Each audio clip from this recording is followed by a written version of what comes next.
Yepyeni bir günden herkese merhabalar. Ben Huri. Hurimet Tek Mutfak'ta kanalıma ve mutfağıma hoş geldiniz.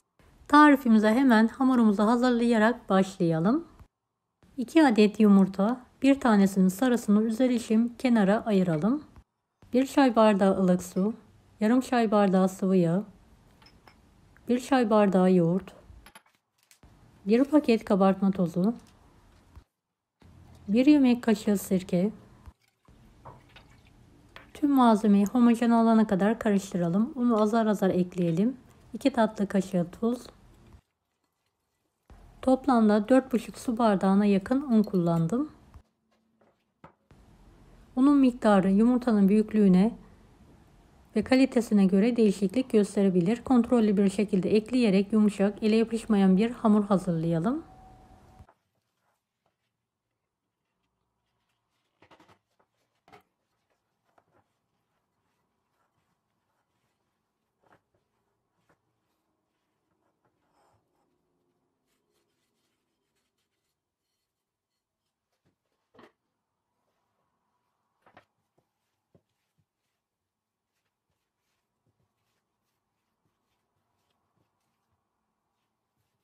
Evet, hamurumuzu 2-3 dakika daha yoğurmaya devam edelim.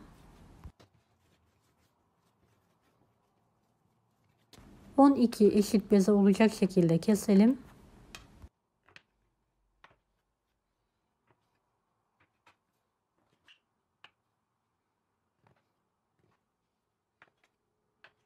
Ve yuvarlayalım.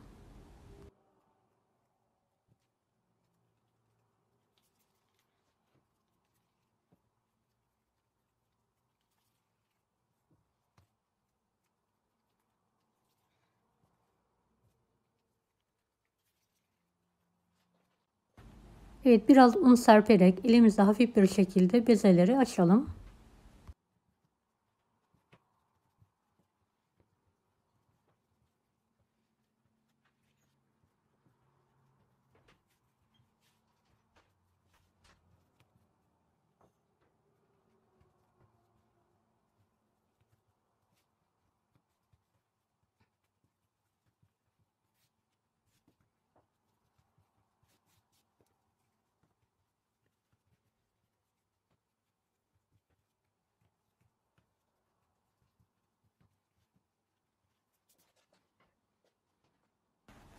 ...125 gram yumuşak tereyağı küçük parçalar halinde keserek her hamurun üzerine birer parça koyalım.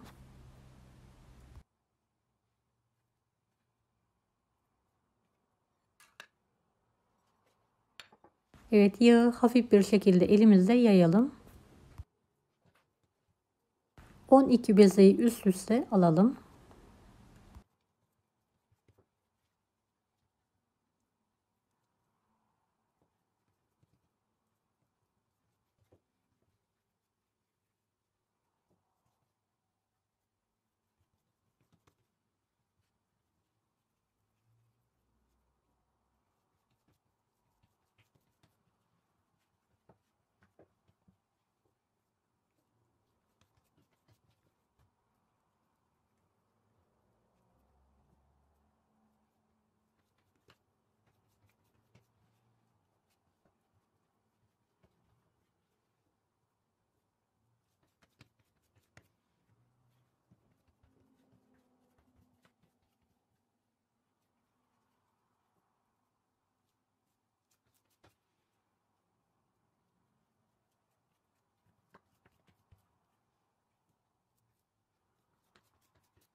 Hamurumuzun üzerini kapatarak iç harcı hazırlayana kadar dinlendirelim.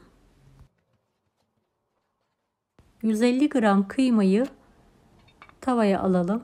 Biraz su ile tane tane kavuralım. Ve tanelenen kıymanın üzerine biraz zeytinyağı gezdirelim.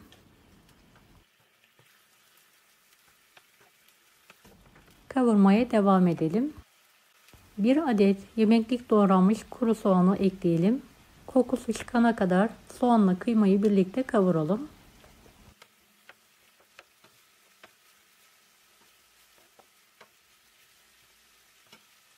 Bir tatlı kaşığı tuz,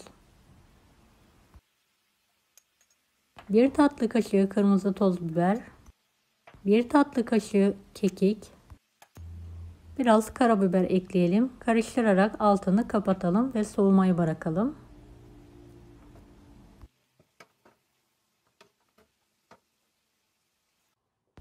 Evet, hamurumuzu dinlendirdikten sonra elimize hafif bir şekilde açalım.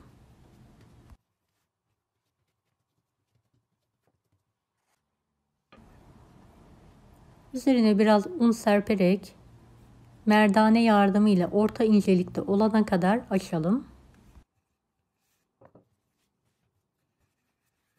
Videomu izlerken buraya kadar geldiyseniz yorum kısmına herhangi bir emoji bırakırsanız bana destek olmak için sevinirim.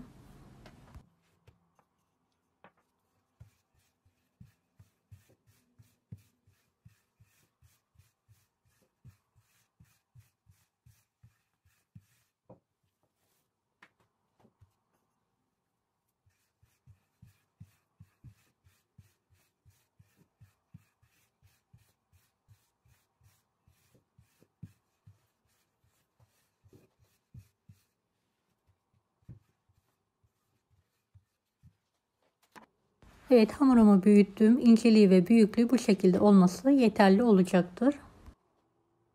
4 parmak genişliğinde keselim.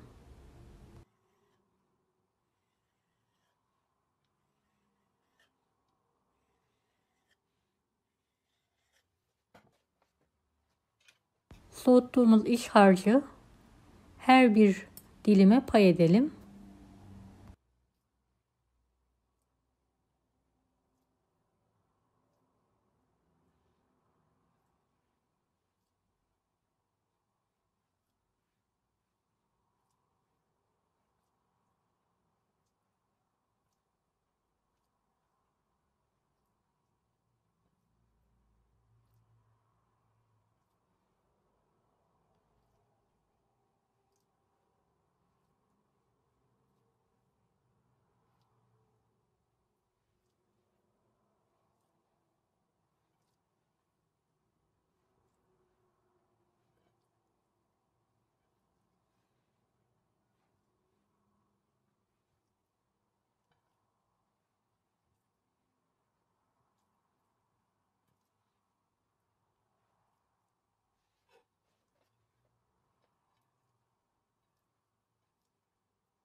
İki kenarını yukarı kaldırarak kapatalım.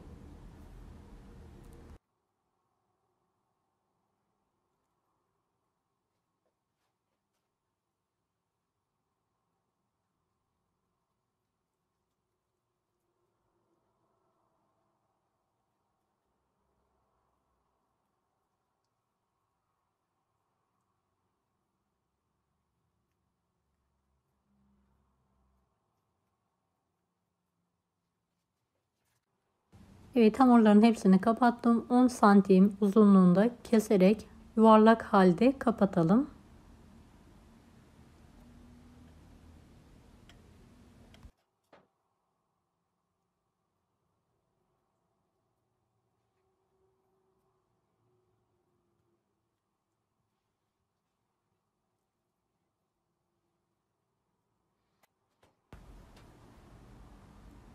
Evet, şekil verdiğim hamurları fırın tepsisine alalım.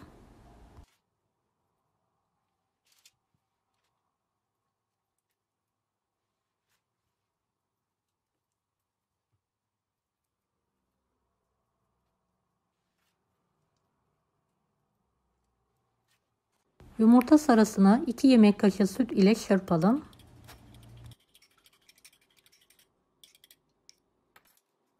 Üzerlerine gelecek şekilde fırça yardımıyla sürelim.